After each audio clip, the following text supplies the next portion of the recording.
Foi por contemporaneidade e por necesidade, é dicir, escribín onde puiden escribir. Houve un momento no noso país en que para moitos foi unha situación moi agobiante, de falta de saída e de opresión realmente, e no meu caso concreto eu padecina dun modo personal, dun modo bastante duro. Houve un momento no que só puiden escribir na nosa terra, que me ofreceu o seu espazo para escribir. O que pasa é que, claro, a nosa terra, naquel momento especialmente, tiña un alcance menor do que ten hoxe e ten un alcance menor do que ten a prensa diaria, un alcance limitado. E despois puiden afortunadamente escribir tamén en xornais digitais como foron Vieiros especialmente, e mesmo en xornal.com. É dicir, eran os lugares nos que me quedaron, non? Para poder... Eu quería dialogar co meu país, entendía que tiña cousas que dicir ao meu país.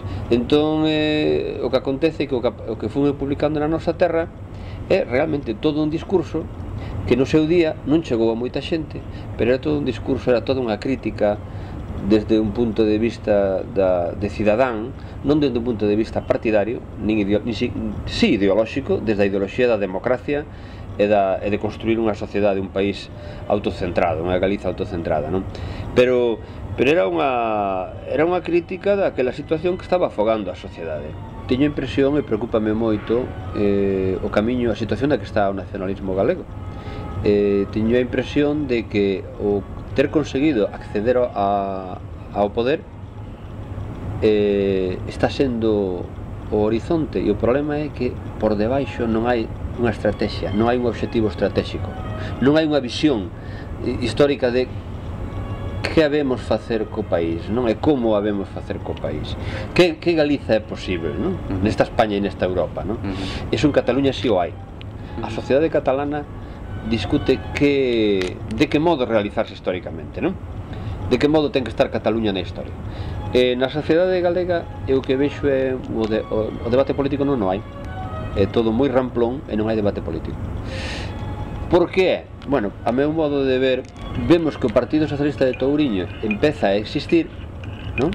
Como organización, empeza a existir, pero que precisamente empeza a existir desde que ten poder político, desde que xestiona Galiza, empeza a ter perspectiva de país, pero está comenzando, e é moi insuficiente.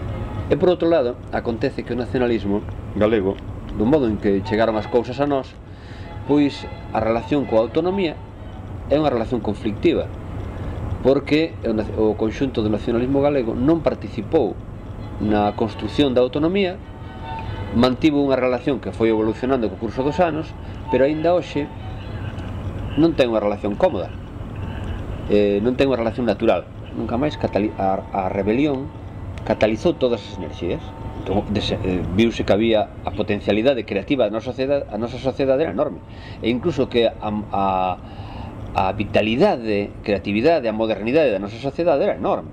Era unha xente que non era en absoluto nin encollida, nin medoñenta, nin nada, non? Cando a xente espantou o medo, de repente había xente moi creativa, non? Enorme de creatividade, de capacidade organizativa, foi maravilloso.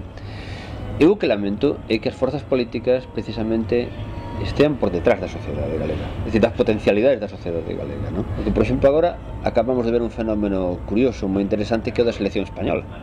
Que manifestou esta selección? Pois manifestou unha xeración de rapaces novos bastante carente de ideoloxía nacional e nacionalista, cun entusiasmo patriótico normal, comprensible, lógico, non?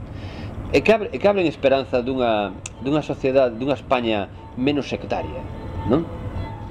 Eu o que sinto, e unha cousa que lle critico ao nacionalismo, é que eduque no sectarismo, que eduque no faccionalismo, que eduque dun modo cerrado a xeración nova. É dicir, o nacionalismo necesita abrirse a sociedade.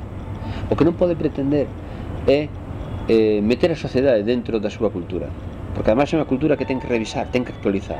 O galeguismo ten que ser actualizado, e o nacionalismo galego, o galeguismo político ten que escoitar a xente. Eu creo que durante un tempo tiña que calar a boca e escoitar, durante 6 meses calar a boca e escoitar a xente.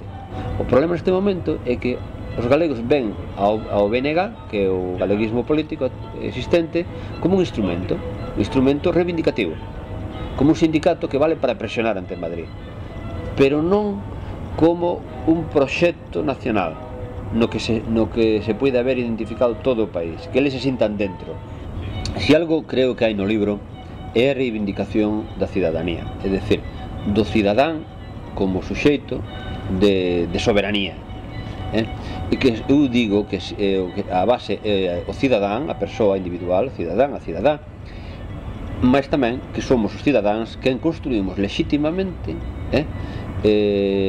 espacios nacionais. No caso galego, eu vexo na sociedade, especialmente no mundo da esquerda e do nacionalismo, unha cultura dun sectarismo profundísimo, que a min, que eu rexeito e que combato, precisamente. Entón, eu intento, na medida en que actúo como intelectual, é dicir, como alguén que traballa con a linguaxe e que expón, que ofrece a súa opinión á sociedade, intento, ante cada tema, desde unha posición, que eu creo que é unha posición de alguén que ten unha preocupación social e que ten unha relación de destino con este país chamado Galiza, o destino da miña vida, pois partindo de quen son eu, pero intento que cada tema analizalo en si mesmo, pero en todo caso o meu deber é ofrecerlle a xente a miña opinión individual, porque digamos que a opinión xenérica xa ten, é dicir, o que pensa un bando ou unha facción xa todo o mundo sabe.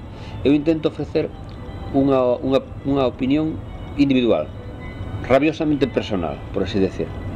E creo que eso é a riqueza o que pode haber de riqueza que eu pode ofrecer ao meu país.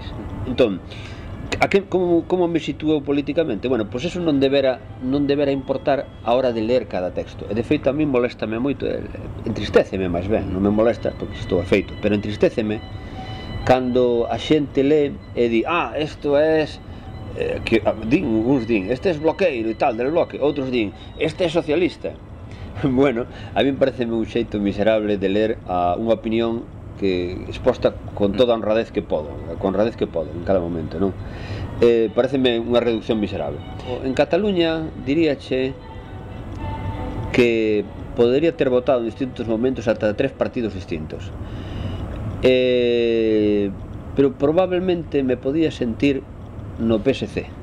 En Cataluña podíame sentir no PSC, nas posicións de Maragall, aínda que eu coñezo a Maragall, teño trato con ele, unha persoa que respeto, pero hai cousas que non creo que fixo mal, pero podía estar na súa posición, digamos, histórica, estratégica. Na Galiza non me sinto identificado con ninguna das dúas forzas de esquerda, non me sinto identificado, sinceramente, aínda que teño moi claro que a Galiza precisa ter forzas políticas propias, eso sí que teño moi claro. No PSDG hai a ausencia de mirada nacional galega, por un lado, a falta de soberanía, de poder político propio, de corpo propio, e por outro lado, no bloque, hai unha cultura política e unha visión da Galiza e do noso tempo que me resulta profundamente insatisfactoria. O nacionalismo galego herda o galeguismo que ficou na Galiza do interior, que non é casualidade, eu sempre teño sinalado isto máis veces, non é casualidade que fosen da Galiza interior, que fosen que Ramón Piñeiro fose de terras de Lugo, que o gran Otero Pedrallo, que admiro enormemente, pero que fose de Ourense, ou Risco, é dicir que pesase tanto o galeguismo cultural, o galeguismo antropolóxico. En cambio, o galeguismo político, o galeguismo máis conectado coas transformacións sociais e económicas, pois o de Castelao, o de Bóveda, o de Suárez Picallo, o de Luis Seoane, estaba no exilio, que era da Galiza occidental, era da Franxa occidental, non é casualidade. Agora, políticamente, o galeguismo que me interesa é o de Galiza, non o de Galicia. É dicir, a mí o galeguismo de Galicia, para min ese é o galeguismo antropolóxico, eso é aceptar a historia tal como veu. Eu non acepto a historia tal como veu, é dicir, acepto que é así, pero rebélome contra iso, non?